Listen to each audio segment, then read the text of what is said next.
Ang paghahabol sa pag-ibig ay parang paghahabol ng araw sa buwan. Mailap pero hindi imposible.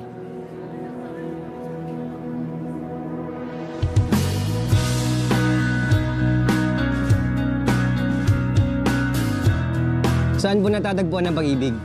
Pag-ibig? Tabi-tabi lang yan. Pero syempre ako, sa asawa ko. It's cute, fun, pero parang walang bigat. Have you been in love? May point naman si Sir eh. Paano ka gagawa ng isang documentary about love kung hindi mo pa nararanasang ma-in love? Yung babaeng umiiyak, sir. Sa araw-araw na pag-take ko ng mga random videos, lagi siyang nandun. Kasi maybe she's heartbroken. I think it's a sign. Subukan mo siyang kausapin para malaman mo kung bakit siya umiiyak. Ano bang problema mo? Bala ko lang po sana kayong gawing subject sa documentary ko. Late ka.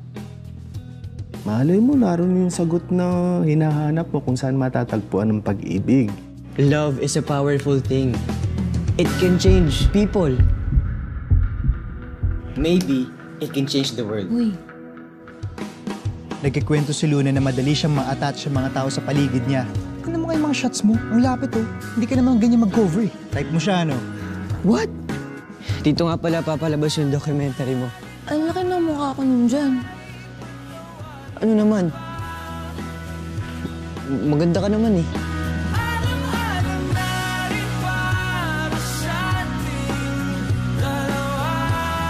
Ang lambot ng kamay mo. Luna, gusto kita.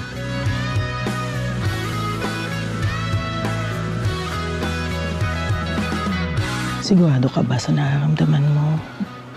Hindi ko po alam. Sol, I'm not good for you. Ano bang hindi mo maintindihan?